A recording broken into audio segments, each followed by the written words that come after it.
नमस्कार दोस्तों, आज मैं आपको सुनाऊंगा बाप ले गया बेटी को जंगल में गाड़ने। एक बहुत ही दर्द भरी कहानी। एक दिन की बात है, एक लड़की की माँ खूब परेशान होकर अपने पति को बोली कि एक तो हमारा समय खराब और ऊपर से हम इतने गरीब, एक वक्त का खाना मिलना भी बड़ा ही मुश्किल हो रहा है और घर में सांप की तरह हमारी बेटी बड़ी होती जा रही है। इतनी गरीबी में हम इसकी शादी कैसे करेंगे। तभी उस बेटी का बाप भी पत्नी की बात सुनकर बड़ी ही सोच में पड़ गया और फिर एक दिन दोनों पति पत्नी ने अपने दिल पर पत्थर रखकर एक फैसला किया कि कल बेटी को जंगल ले जाकर उसे मारकर गाड़ देंगे। लेकिन उनकी इकलौती बेटी को तो इस बारे में कुछ पता ही नहीं था। उनकी बेटी अपने माता पिता से बहुत प्यार करती थी और घर का सारा काम भी वही करती थी और आज तक उसने अपने माता पिता से कुछ भी नहीं मांगा था, क्योंकि वो अपने घर की सभी परेशानियों को समझती थी। अब अगले दिन सूरज निकलते ही माँ ने अपनी बेटी को सुबह जल्दी उठा दिया और फिर उससे लाड प्यार भी करने लगी और उसे खुद अपने हाथों से खाना बनाकर भी खिलाया। और उसकी माँ ने जीवन में पहली बार उसे अपने गले से भी लगाया। तभी ये सब देखकर बेटी बोली कि माँ, मुझे कहीं दूर भेज रही हो क्या? वरना आज तक आपने मुझे ऐसे कभी प्यार नहीं किया। लेकिन उसकी माँ कुछ भी नहीं बोली, बस चुप रही और फिर वो रोने भी लगी। बेटी लगभग समझ चुकी थी कि कुछ तो बात है, लेकिन बेटी माँ के आंसू देखकर कुछ नहीं बोली।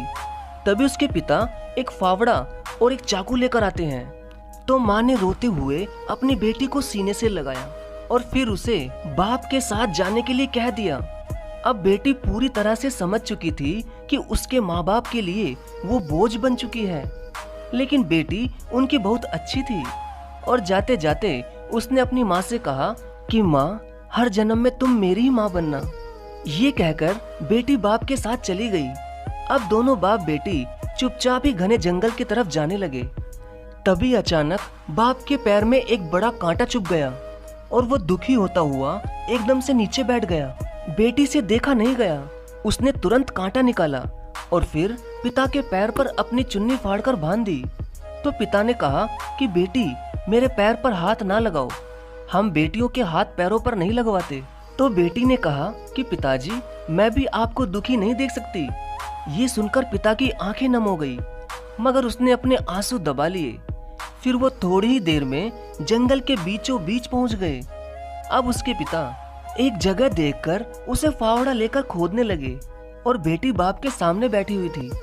तभी थोड़ी ही देर में पिता बहुत ज्यादा थक गया और उसके पसीना आने लगा। तभी बेटी बाप का पसीना अपनी चुन्नी से पोंछने लगी और फिर उसी चुन्नी से अपने पिता के मुंह पर हवा करने लगी। ये देखकर उसके पिता ने अपने बेटी को धक्का दे दिया और कहा कि पीछे हट जा, मुझे अपना काम करने दे। तो बेटी ने कहा कि पिताजी, आप मुझे मारकर गाड़ने के लिए इतनी मेहनत से गड्ढा खोद रहे हैं, तो क्या मैं आपके लिए इतना भी नहीं कर सकती? ये सुनकर बाप चौंक गया। तो बाप ने बेटी से पूछा कि तुम्हें कैसे पता चला कि मैं तुम्हारे लिए ही गड्ढा खोद रहा हूँ? तो बेटी ने कहा कि पिताजी, मुझे पता है कि मैं आपके लिए नसूम हूँ और बोझ भी हूँ, इसलिए आप मुझे यहाँ गाड़कर मार दोगे। अब उसके पिता गुस्सा भी थे और उसकी आंखों में आंसू भी थे। तब उसने अपनी बेटी को सच बता दिया कि हाँ, तू है नसूम हमारे लिए, काश तेरी जगह हमारे बेटा हो जाता तो सब ठीक होता। ये कहकर बाप जोर जोर से फावड़ा चलाने लगा। तभी अचानक फावड़ा उसके पिता के पैर में बहुत ही जोर से लग गया और उनकी 2 उंगली कट गई। ये देखकर बेटी रोने लगी, लेकिन बाप तो गुस्से में था। वो चोट लगने के बाद भी गड्ढा खोदे ही जा रहा था। लेकिन अचानक ही बेटी ने खूब रोते हुए पिता के हाथ से फावड़ा छीन लिया और कहा कि पिताजी, मैं बहुत नसूम हूँ, इसलिए मेरे मरने से पहले भी तुम्हें चोट ही लग रही है, इसलिए आप घर जाओ पिताजी, और आप चिंता मत करना पिताजी, मैं खुद ही गड्ढा खोदकर इसमें लेटकर मर जाऊंगी, लेकिन घर नहीं आऊंगी। ये कहकर उसकी बेटी रोती हुई उस फावड़े से गड्ढा खोदने लगी। तभी अचानक उस गड्ढे में एक पुरानी सी पोटली निकली। तो जैसे ही उसकी बेटी ने जल्दी से उस पोटली को खोलकर देखा तो वो हैरान हो गई, क्योंकि उस पोटली में सोने के बहुत ही पुराने सिक्के थे। उन्हें देखकर उसकी बेटी ने जल्दी से अपने पिताजी को बुलाया उसके पिताजी भी इतने सोने के सिक्के देखकर हैरान हो गए, लेकिन फिर वो रोने भी लगे और बेटी से कहने लगे कि बेटी मुझे माफ कर दे, तू हमारे लिए नसूम नहीं बल्कि शुभ है, वरना आज इस गड्ढे में ये सोने के सिक्के नहीं निकलते। अब घर चल बेटी। तो बेटी मुस्कुराने लगी और पिता से कहने लगी कि पिताजी, अब जब आपको सोने के सिक्के मिल गए तो आप मुझे घर लेकर जा रहे हैं, फिर जब ये सिक्के खत्म हो जाएंगे तब फिर आप मुझे यहीं गाड़ने लेकर आओगे। इससे अच्छा है कि मैं अभी मर जाऊं।